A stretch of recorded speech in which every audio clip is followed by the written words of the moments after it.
అదే RTV app వార్తల్ని క్షణాల్లో చదివే అవకాశం ఉంటుంది. ఒక న్యూస్ పేపర్, ఒక టెలివిజన్ ఛానల్ మీ చేతుల్లో ఎప్పుడూ ఉంటాయి. పర్సనల్ మీటింగ్స్లో వాళ్ళు ఏం డిస్కస్ చేసుకున్నారు, ఎలా డిస్కస్ చేసుకున్నారు అనేది మీరు ఎట్లా చెప్పగలుగుతున్నారు? సినిమా అంటేనే ఇంటర్ప్రిటేషన్. సో ఏంటి మరి ఎలక్షన్ ముందే రిలీజ్ చేయడం అంటే ఉపయోగం అనేది ఉంది కదా ఇక్కడ. టాపికల్గా చాలా హీట్లో ఉంటుంది కాబట్టి సినిమా తీయటం. ఇంతకుముందు మీరు పవన్ కళ్యాణ్ గారిని ఎక్కువగా లవ్ చేసేవారు, ఇప్పుడు అదంతా డైవర్ట్ అయ్యి లోకేష్ గారి మీదకి వచ్చినట్టుంది. ఫస్ట్ ఆఫ్ ఆల్ లోకేష్ అనేది వ్యంగ్యంతో చేసింది. పవన్ కళ్యాణ్ మీరు ఇప్పుడు జగన్మోహన్ రెడ్డి గారు నిన్న ఆయన చెప్పిన డైలాగు వెంటనే ఏంటి అంత ఫాలో అవడానికి కారణం ఏంటి? నాకేదన్నా ఒక నేను వేరే వాళ్ళతో షేర్ చేసుకుంటా. ఈ మూవీస్ ఇప్పుడు ఈ పొలిటికల్గా ఇప్పుడు చేయడానికి ప్రధానంగా కారణం మీ పర్సనల్ ఇంట్రెస్టా, ప్యాకేజా ఏంటి? ఇప్పుడు నేను ఫస్ట్ నుంచి ఏం చెప్తున్నా, దాసకిరణ్ ప్రొడ్యూసర్. ఈ మూవీకి సంబంధించి అంటే మీరు తాగిన వాడ్కా డబ్బులైనా వస్తాయే మూవీకి అనే క్వశ్చన్స్ కూడా ఎదురైనాయి. అంటే మీ స్టాండర్డ్స్ ఏమైనా అంతవరకు పడిపోయింది అనేది ఏమన్నా అనుకోవచ్చు? నాకు తెలిసి ఆడ లైఫ్లో ఆడ జీతం కానీ ఎక్కువ ఎక్కడికే వెళ్ళాడు. నమస్తే, వెల్కమ్ టు ఆర్టీవీ. ఈరోజు మనతో పాటు సెన్సేషనల్ డైరెక్టర్, కాంట్రవర్షియల్ డైరెక్టర్ అని స్పెషల్గా చెప్పవసరం లేదు, బికాస్ అందరికీ తెలుసు. సో ఈరోజు మనతో పాటు డైరెక్టర్ ఆర్జీవి గారు ఉన్నారు. February 23 వ్యూహం రిలీజ్ అవుతుంది, March 1కి శబదం రిలీజ్ అవుతుంది. ఈ మూవీ గురించి కొన్ని విషయాలు ఈరోజు తెలుసుకునే ప్రయత్నం చేద్దాం. Hi sir. Hi. Have you అని అడిగితే మీరు ఎలాగో ఆన్సర్ చేయరు, సో అడుగును. ఫస్ట్ ఆఫ్ ఆల్ మీరు మీ వ్యూహంతో శబదం చేశారు 3 months బిఫోర్, అరచేత్తో సూర్యకాంతిని ఆపలేరు అని చెప్పేసి. సో ఇప్పుడైతే రిలీజ్కి రెడీగా ఉంది. సో ఇప్పుడైనా రిలీజ్ అవుతుందంటారా గ్యారంటీగా? ఇప్పుడు గ్యారంటీ అనేది ఎవరు దేని గురించి చెప్పలేదు.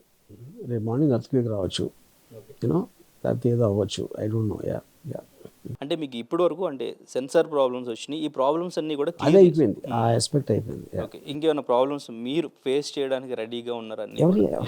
ఇప్పుడు ఏది వచ్చినా రెడీగా ఉంటాం కదా. సో అండ్ ఇంకా ఫస్ట్ ఆఫ్ ఆల్ సార్, ఈ ట్రైలర్లో సుందర్ పిచాయ్ ఒక మధ్యతరగతిలో పుట్టి గూగుల్ CEO అయ్యారంటే దానికి కారణం ఇంగ్లీష్ అనే డైలాగ్ పెట్టారు కదా.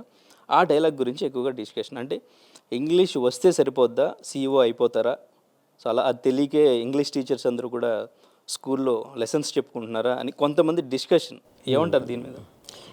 ఇక్కడ బేసిక్ పాయింట్, లాంగ్వేజ్ కొన్న బేసిక్ పర్పసే టు కమ్యూనికేట్. నెక్స్ట్ స్టేజ్ ఏముంటుంది, ఎంతమందితో కమ్యూనికేట్ చేద్దాం, ఎన్ని రకాలుగా చేయగలుగుతాం, ఎన్ని వేరే వేరే వాళ్ళతో చేయగలుగుతాం అనేది నెక్స్ట్ స్టేజ్ కమ్యూనికేషన్ తర్వాత. అప్పుడు మీరు ఒక రీజనల్ లాంగ్వేజ్తో లిమిట్ అయినప్పుడు ఆటోమేటిక్గా మీకున్న జాబ్ ఆపర్చునిటీసు, మీకున్న ఎక్స్పాన్షను, మీకున్న యాంబిషన్ అనేది ఒక బ్రేక్ పడుతుంది.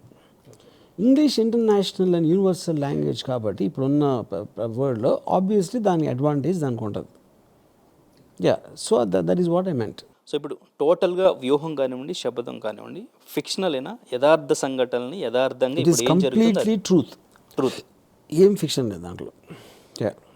కానీ ఇప్పుడు అంటే వాళ్ళ ఫ్యామిలీస్ మధ్యన వాళ్ళ పర్సనల్ మీటింగ్స్లో వాళ్ళు ఏం డిస్కస్ చేసుకున్నారు, ఎలా డిస్కస్ చేసుకున్నారు అనేది మీరు ఎట్లా చెప్పగలుగుతున్నారు? ఇప్పుడు ఎవరు బయోపిక్ తీసినా, ఇంక్లూడింగ్ గాంధీ గారి బయోపిక్ రిచర్డ్ అట్మరో 1982లో తీశారు. గాంధీ కస్తూర్బా ఏం ఆడుకున్నారు రూమ్లో ఎట్లా తెలుస్తుంది ఆయనకి? సినిమా అంటేనే ఇంటర్ప్రిటేషన్. ఆ ఇంటర్ప్రిటేషన్ అనేది బిలీవబుల్గా ఉండాలి. మీకు తెలిసిన చరిత్ర, మీకు ఆ క్యారెక్టర్ మీద మీకు ఏమైనా అవగాహన ఉంటే ఈచ్ పర్సన్కి డిఫరెంట్ ఉంటుంది.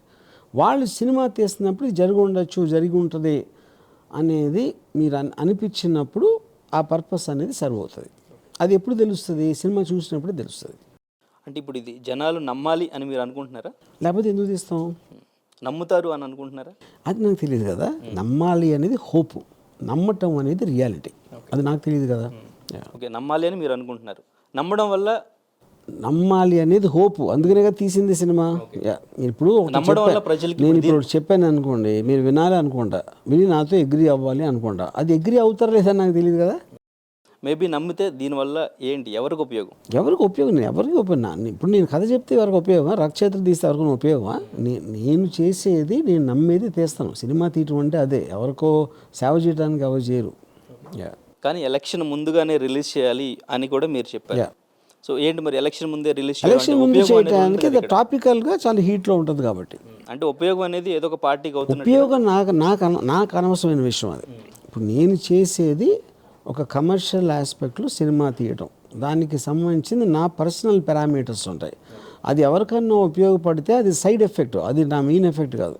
సో ఈ మధ్యకాలంలో అంటే ఇంతకుముందు మీరు పవన్ కళ్యాణ్ గారిని ఎక్కువగా లవ్ చేసేవారు, ఇప్పుడు అదంతా డైవర్ట్ అయ్యి లోకేష్ గారి మీదకి వచ్చినట్టుంది. I think they two separate things. అది ఫస్ట్ ఆఫ్ ఆల్ లోకేష్ అనేది వ్యంగ్యంతో చేశాను ఆ ముద్దు పెట్టడం అనేది. పవన్ కళ్యాణ్ అనేది జెన్యున్ లవర్, ఇది on a personal level. I don't like the inconsistency of his party, అంతే. లోకేష్ గారు క్యారెక్టర్ గురించి ఎందుకు చూపించలేదు? చూపించాల్సినంత వర్త్ లేదనుకున్నాను. కానీ ఆయన మరి ఎంత లవ్ చేస్తున్నారు కదా. ఆయన లవ్ చేసేది బయట విషయాల గురించి. ఆయన పెట్టిన కోర్ట్ కేసు, సినిమా డీలే చేయడానికి ట్రై చేయడం, దాని వల్ల మాకు అడ్వాంటేజ్ అయిందని మా బిలీఫ్ ఇప్పుడు. మరి మూవీలో తింటూ ఉన్న ఒక క్యారెక్టర్ ఉంది, అన్నం కలుపుతూ. ఈ క్యారెక్టర్ ఎవరు? మీరు ఎవరు అనుకుంటున్నారు? మీరు ఎవరైతే అనుకుంటున్నారు అదే అది వదిలేద్దాం అక్కడ. సో కానీ సార్, ఇప్పుడు మీరు పర్సనల్గా నమ్మింది మీరు తీస్తున్నారు. ఎలక్షన్ టైంలో అంటే ఒక పార్టీని టార్గెట్ చేస్తూ మీరు ఇప్పుడు జగన్మోహన్ రెడ్డి గారు ఏం చెప్పినా అది ఫాలో అవుతున్నట్టు. ఇప్పుడు నిన్న ఆయన చెప్పిన డైలాగ్ వెంటనే గ్లాస్ సింక్లో వేశారు. ఏంటి అంత ఫాలో అవ్వడానికి కారణం ఏంటి? ఫాలో అది ఇప్పుడు is state leader. I know one of the top leaders of the country today. And if I'm following him or whatever he's doing, నాకేదైనా ఒక చేసింది బాగా అనిపిస్తే అది నేను వేరే వాళ్ళతో షేర్ చేసుకుంటా, అంతే. ఇంకంతగానే ఉంది. అంటే ఇంతకుముందు చంద్రబాబు నాయుడు గారు కూడా చేశారు కదా సీఎం కింద. చంద్రబాబు గారు చాలా పెట్టాను కదా ట్వీట్స్. ఆయన కూడా ఇంతకుముందు నేను అందరి మీద పెడతా, అన్నిటి మీద పెడతా, డొనాల్డ్ ట్రంప్ మీద కూడా పెడతా నేను. కుర్చీ మడత డైలాగు ఆయన చెప్పారు. కరెక్ట్. సో దాని గురించి మీరు ఏం మాట్లాడలేదు? పెట్టాను. జగన్మోహన్ రెడ్డి గారు చెప్పిన డైలాగ్ మీద మీ ఒపీనియన్? సైకిల్ బయట ఉండాలి, గ్లాస్ సింక్లో ఉండాలి, ఫ్యాన్ ఇంట్లో ఉండాలి. It's dialogues purpose is to make the point. ఇప్పుడు మీరు ఒక రైవల్ గురించి చెప్పినప్పుడు మీరు ఒక ఉపమానంతో చెప్తారు. మీరు ఎంటర్టైనింగ్గా మాట్లాడటం అనేది ఇంపాక్ట్ ఎక్కువ ఇస్తుంది. So I think that's a good dialogue. వ్యూహానికి వస్తే అంటే ఇప్పుడు రాజశేఖర్ రెడ్డి గారు మరణించిన తర్వాత నుంచి జగన్మోహన్ రెడ్డి గారు సీఎం అయ్యే వరకు ఉంటుంది సార్. తర్వాత శబదం సిబిఎన్ జైలుకి వెళ్ళి ఉంటుంది. సో మరి ఈ మధ్యలో జగన్మోహన్ రెడ్డి గారి ఫ్యామిలీకి సంబంధించి ఇప్పుడు విజయమ్మ గారు కానివ్వండి, ఇప్పుడు షర్మిల గారు కానివ్వండి, వీళ్ళ గురించి ఏమైనా ఉంటుందా? ఇప్పుడు షర్మిల గారు ఉంటారు కానీ ఏమి చేయరు సినిమాలో. మీరు పర్సనల్గా తను కాంగ్రెస్ పార్టీలోకి వెళ్ళడం, ఇప్పుడు అన్నయ్యని అలా విభేదించడం, విమర్శించడం ఏమంటారు? నేను అది ఎక్కువ డీటెయిల్గా నేను ఫాలో అవ్వలేదు. కానీ నేను అనుకునేది ఏంటంటే, ఇప్పుడు షర్మిల గారు ఆ పర్టికులర్ టైంలో జగన్ గారు జైల్లో ఉన్నారు కనుక ఆయనకి యాక్సెస్ లేదు కాబట్టి ఆయన చెప్పేది కంటిన్యూ చేయడానికి వీళ్ళు మీటింగ్స్ పెట్టారు. ఆ మీటింగ్కి జనం వచ్చింది ఎందుకు? వేళ్లలో జగన్, షర్మిలలో జగన్ చూసుకోవడానికి వచ్చారు కానీ షర్మిల గారి కోసం రాలా. దానికి రీజన్ ఏంటంటే, ఇప్పుడు షర్మిల గారు ఆవిడ పార్టీ పెట్టేకి ఎవరు రాలేదు కదా మీటింగ్కి, ఎవరు.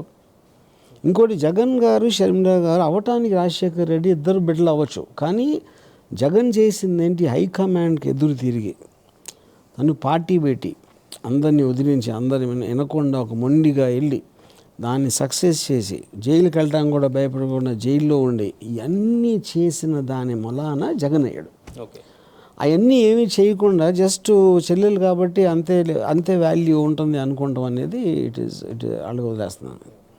ఇప్పుడు జగన్మోహన్ రెడ్డి గారు జైలుకి పంపించిన ఎపిసోడ్లో 1,00,00,000 కోట్ల స్కామ్ అనేది ఒకటి అందరికీ తెలిసిన విషయం. సో దాని గురించి మీరు ఏమైనా ఎంక్వైరీ చేశారా? దానికి సంబంధించి ఏమైనా మూవీలో ఉంటుంది? ఇప్పుడు ఇది ఒక ఇన్వెస్టిగేషన్ ఆస్పెక్ట్, ఒక కేసుకి సంబంధించింది కాదు. బేసిక్గా అది సబ్జుడిస్లో ఉంది, ఎప్పుడో పెట్టారు కేసు. దాని గురించి ఇప్పుడు అది ఏ స్టేటస్లో ఉంది, ఏమవుతుందని నాకు జీరో నాలెడ్జ్ అది. సో అయితే ఇప్పుడు పవన్ కళ్యాణ్ గారు, చంద్రబాబు నాయుడు గారు కలిసి వస్తున్నారు కదా. సో నిజంగా మీ సర్వే ప్రకారం ఏపీలో ఏం జరగబోతుంది అంటారు? నేను సర్వేలు చేయను, నేను సర్వే లేను కూడా. ఊరికనే టైంపాస్ కోసం నాకు అసలు జీరో నాలెడ్జ్. సో ఈ మూవీస్ ఇప్పుడు ఈ పొలిటికల్గా ఇప్పుడు చేయడానికి ప్రధానంగా కారణం మీ పర్సనల్ ఇంట్రెస్టా, ప్యాకేజా, ఏంటి? ఇప్పుడు అదే చెప్తున్నా. ఇప్పుడు నేను ఫస్ట్ నుంచి ఏం చెప్తున్నా, దాసకిరణ్ ప్రొడ్యూసర్, అది that is a registered thing. నేను ఫిలిం మేకర్. దాసకిరణ్కి నాకు అంతకు ముందు నుంచే ఉంది ఒక ఈక్వేషన్. ఓకే. ఇప్పుడు ప్యాకేజ్ అంటే ఎప్పుడు అవుతుంది? ప్యాకేజు మనకి ఇష్టం లేనిది డబ్బుల కోసం చేయడం. నేను ఓపెన్గా జగన్ నేను ప్రో అని చెప్తే ఇంకా ప్యాకేజ్ ఏంటి అర్థం? దాంట్లో ఎవరు ఏమి చేసినా ఎవరో ఒకళ్ళ కోసం చేస్తారు. ఓటేసిన వాడు చేస్తాడు, లేకపోతే క్యాడర్ రోడ్ చేస్తాడు, ఎవరో సపోర్టర్స్ ఉంటారు వాళ్ళు చేస్తారు, ఈ పార్టీకి ఆ పార్టీకి. అలాగే కంపెనీస్ లేకపోతే ఒక అంటే మామూలు గ్రూప్స్లో అందరూ కూడా ఎవరో ఒకళ్ళ కోసమే చేస్తారు. యా, అలాగే నేను చేస్తాను. యా, ఇప్పుడు ప్యాకేజీ అంటే అది ఇప్పుడు అంటే నాకు ఇప్పుడు ఏమంటుందని ఎంత ఇచ్చారు ఈ సినిమా తీయటానికి అంటే 1000 కోట్లు ఇచ్చారంటే నమ్ముతారా? రూపాయి కూడా ఇవ్వలేదంటే నమ్ముతారా? అప్పుడు ఎవడు నమ్మేది ఆడు నమ్ముతాడు కాబట్టి ఆడికి వదిలేస్తుంది. కానీ ఈ మధ్య కాలంలోనే మీరు ఇప్పుడు జగన్మోహన్ రెడ్డి గారిని ఫాలో అవడం కానీ, చంద్రబాబు నాయుడు గారు కానీ ఎగనెస్ట్గా తీయడం కానీ ఇవన్నీ కూడా ఈ మధ్య కాలంలోనే జరుగుతూ వస్తున్నాయి. దానికి ప్రధానంగా కారణం ఏమైనా ఉంది? ఏమీ లేదు, ఎక్సెప్ట్ ఫర్ మై ఒపీనియన్ ఉందా అంతే. సో టీడీపీకి ఫేవర్గా ఏమైనా తీసే ఛాన్సెస్ ఉంటాయి అసలు? లేదు, ఎందుకని? టీడీపీ కని కాదు, నేను ఇప్పుడు సిబిఐ నాకు టీడీపీ పార్టీ తెలీదు, వైసీపీ పార్టీ కూడా నాకు తెలియదు.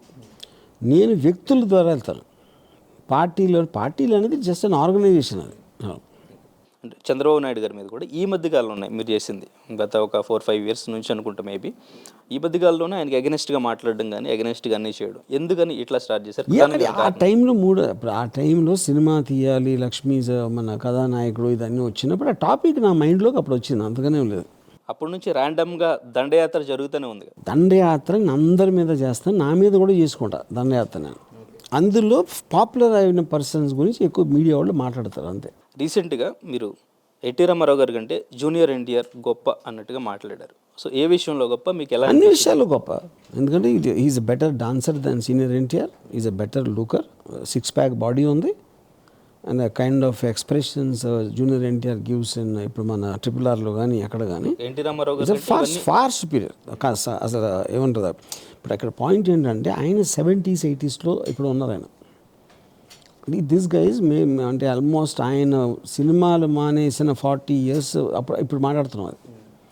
అది ఎవ్రీథింగ్ విల్ బి డిఫరెంట్ టెక్నాలజికల్గా అక్కడ ఎక్స్పీరియన్స్ అది అన్నిట్లో. సో మీరు యాక్టర్ టు యాక్టర్ కంపేర్ చేస్తే సీనియర్ ఎన్టీఆర్ అసలు ఆనరు జూనియర్ ఎన్టీఆర్ మంది. యా, సో టీడీపీ నిలబడాలంటే జూనియర్ ఎన్టీఆర్ రావాలని కూడా మీరు ఇంతకుముందు కామెంట్స్ చేశారు. ఇది ఎంతవరకు నిజం? ఎందుకని ఇప్పుడు లోకేష్ ఉన్నారు తర్వాత, సో ఆయన టీడీపీని లోకేష్ మీద నాకు ఇంప్రెషన్ లేదు అంతే. జూనియర్ ఎన్టీఆర్ అసలు టీడీపీకి వెళ్ళే అది నాకు తెలియదు. జూనియర్ ఎన్టీఆర్ అది తన పర్సనల్ ఒపీనియన్, అది wants to enjoy his stardom లేకపోతే పీపుల్కి సేవ చేయాలని ఆయనకి కోరిక ఉందా నాకు తెలియదు. నేను కేవలం నా ఒపీనియన్ చెప్పాను అంతే. మేబీ అంటే ఇప్పుడు ఆయన టీడీపీకి వచ్చినా కానీ ఆయన ఎలా నిలబెట్టగలరు? ఇప్పుడు లోకేష్ ఉన్నారు, ఆయన అది నాకు తెలీదు. నేను ఊరికేనే చెప్పా నాకు ఉంటే బాగుంటుందని, అది అంతకనే లేదు. సో అయితే రీసెంట్గా కొలుగుపూడి శ్రీనివాస్ గారు కూడా మీ గురించి కామెంట్ చేశారు, లైవ్లో చేశారు, మీ తలకి 1 కోటి రూపాయలు అని చెప్పేసి. ఆయన వెనకాల ఎవరైనా ఉన్నారంటారా? మీరు అప్పుడు ఆ టైంలో భయపడ్డారు అనేది కూడా నిజమే అంటారా? ఇప్పుడు ఎవరు అనేది అలా అనుకుంటారు. బేసిక్ పాయింట్ ఆయన వెనకాల ఉన్నారా ముందు ఏం డిఫరెన్స్ పడుతుంది? వెనకాల ఉన్నా లేకపోయినా ఎవరో మనిషి అంటాడు, ఎవరైతే బయటకు వచ్చి అంటారో మనం వాళ్ళ మీదే ఫోకస్ పెడతాం. వెనకాల ఎవరు ఉంటే ఏంటి అసలు ఉన్నా లేకపోయినా ఏమి డిఫరెన్స్ పడదు ఫస్ట్ ఆఫ్ ఆల్. తర్వాత నేను భయపడ్డానా లేదా అనేది ఎవరు అనుకునేది వాళ్ళు అనుకున్నాను. సో ఇప్పుడు మీరు తీస్తున్న మూవీస్ అన్ని కూడా ఇప్పుడు కరెంట్ ఇష్యూస్ మీదే బేస్ చేసుకుని వీటి మీదే ఫోకస్ చేస్తూ చేస్తున్నారు. అండ్ ఇంకంటే మీరు క్రియేటివ్గా ఇప్పుడు చెయ్యలేక ఇట్లా చేస్తున్నారు అంటే సపోజ్ ఇప్పుడు ఎలక్షన్ వస్తుంది దీన్ని వాడుకోవడానికి, లేదా ఏదైనా ఫేమ్లో ఉంటే ఆ ఇష్యూని కరెంట్ ఇష్యూగా తీసుకుని మీరు వాడుకుని ఇట్లానే వస్తున్నారు ముందుకి అనేది ఒక కామెంట్. ఏమంటారు? ఇప్పుడు ఫస్ట్ ఆఫ్ ఆల్ నేను తీసిన సినిమాలు ఎవరు తీయరు ఒక పాయింట్. నేను తీసిన జానర్లు ఎవరు తీయలేదు ఇంతవరకు. ఇప్పుడు ఇది ఏమంటుందని ఎన్ని సినిమాలు తీసాను నేను పొలిటికల్గా నా 35 years కెరియర్లో మ్యాక్సిమం తీసుకుంటే 4-5 చేసి ఉంటా. అది వచ్చినప్పుడు ఉట్టి ఇలాంటివి తీస్తారు అనుకుంటారు అందరూ, అంతగానే ఏం లేదు. రీసెంట్గా మీకు అంటే ఈ మూవీకి సంబంధించి అంటే మీరు తాగిన వాడ్కా డబ్బులైనా వస్తాయా మూవీకి అనే క్వశ్చన్స్ కూడా ఎదురైనాయి. అంటే మీ స్టాండర్డ్స్ ఏమైనా అంతవరకు పడిపోయిందని ఇప్పుడు అడిగినోడైతే ఆడి జేబుల నుంచి ₹1 తీలా. నాకు తెలిసి ఆడి లైఫ్లో ఆడి జీతం కానీ ఎక్కువ ఎక్కడికే వెళ్ళాడు. ఇక్కడ ఒకడు ఎవరో సపోజ్ 15 కోట్లు పెట్టాడు అనుకోండి ఈ సినిమా మీద ప్రొడ్యూసర్, అది అతనికి సంబంధించిన విషయం కదా, వాడికి కాదు కదా. సో ఇప్పుడు నోరు ఉంది కాబట్టి ఏదో ఒకటి అంటూ ఉంటారు. సో ఇప్పుడు నేను ఏం అనలేదు, ఎందుకంటే అది చాలా చిన్నోడు, అది ఈజ్ ఎ నోబడి. ఇప్పుడు ఇలాంటి వాళ్ళందరికీ ఆన్సర్లు ఇస్తే కూర్చొని వేరే పనులు చేయడానికి టైం ఉండదు. అంటే మీ పర్సనల్గా మీరు ఎప్పుడు అంటే ఫుల్గా ఎంజాయ్ చేస్తారు, దాని గురించి బయట కూడా పెడుతూ ఉంటారు. సో పర్సనల్ ఇంట్రెస్ట్లు అనేవి అంటే అమ్మాయిలతో ఎక్కువ ఫోటోలు కానీ రీసెంట్గా స్మోక్ చేస్తూ డ్రింక్ చేస్తూ అన్ని ఫొటోస్ పెట్టేస్తుంటారు. అంటే ఏంటి సార్ అది? ఏంటంటే అదే మీరు చూసిందే, ఇంకేముంటుంది. అంటే అటెన్షన్ ఏమన్నా కోరుకుంటారా? అటెన్షన్ నేను ఏం చేసినా అటెన్షన్ కోసమే చేస్తా. అది 1000 సంవత్సరాల నుంచి చెప్తున్నది. ఈ మూవీకి సంబంధించి మీరు కమర్షియల్గా ఆలోచిస్తారా? ఏంటి కమర్షియల్? ప్రొడ్యూసర్కి ఇంత లాభం రావాలి ఈ మూవీతో అట్లీస్ట్ అనేది ఏమైనా ఆలోచన ఉంటుందా? లేదో ఏ సబ్జెక్ట్ అనుకున్నా అది తీసేదిలే. అది ఎవరికన్నా ఉండకుండా ఉంటుందా? నేను సినిమా చూసేవాడు 2 గంటలు చూస్తున్నాడు. నాలాంటి ఫాస్ట్గా తీసేవాడు కూడా 6 నెలలు 8 నెలలు అవుతుంది. ఆ 8 నెలలు ఊరికైనా టైంపాస్ చేస్తానా ఆలోచించకపోతే? నేను కాదు, ఎవరికైనా కానీ. సో అయితే ఈ మూవీ అయితే ఏ పార్టీకి ఉపయోగపడుతుంది ఏంటనేది మీకు కూడా ఐడియా లేదు. నేను అదే అన్నాను. నేను మాటికి చెప్తున్నా, నాకు ఇంట్రెస్ట్ ఉన్న సబ్జెక్టు నేను సినిమా తీస్తాను. అది ఎవరికన్నా ఎఫెక్ట్ అయితే అది నాకు సంబంధించని విషయం, పాజిటివ్గా అయినా నెగిటివ్ అయినా కూడా. సెన్సార్ ప్రాబ్లం అయినప్పుడు దావూద్ ఇబ్రహీం మీకు హెల్ప్ చేశారనేది నిజమేనా? అది బేసిక్గా నేనే చెప్పాను జోక్గా. అది జోక్ అని కూడా తెలియపోతే ఆడికన్నా ఇగ్నోరెంట్ ఎవడో ఉన్నాడు. సో ఆడియన్స్కి ఈ మూవీస్ గురించి ఏమైనా చెప్పాలనుకుంటున్నారు ఏపీ ప్రజలు? ఏమీ చెప్పను. Thank you so much. మరిన్ని వీడియోస్ కోసం ఛానల్ ని సబ్స్క్రైబ్ చేయండి. లేటెస్ట్ అప్డేట్స్ కోసం వాట్సాప్ ఛానల్ ని ఫాలో చేయండి. అండ్ లింక్ డిస్క్రిప్షన్ లో ఉంది. 5 శతాబ్దాల మన అయోధ్య రామ మందిరం కల సాకారం చేసిన శ్రీ ప్రధాని నరేంద్ర మోదీ గారి సందేశంతో బీజేపీ విజయ సంకల్ప సభ మీ ముందుకు వస్తుంది. ఫిబ్రవరి 20 మంగళవారం ఉదయం 11 గంటలకి భైంసా, తాండూర్, భువనగిరి, మక్తల్ నుండి యాత్రలు ప్రారంభం. రండి, తరలి రండి లక్షలాదిగా. వికసిత్ భారత్ సంకల్ప సాకారంతో తెలంగాణ భాగస్వామ్యాన్ని పెంచండి. మళ్ళీ మోదీ గెలవాలి, మన ప్రధాని కావాలి.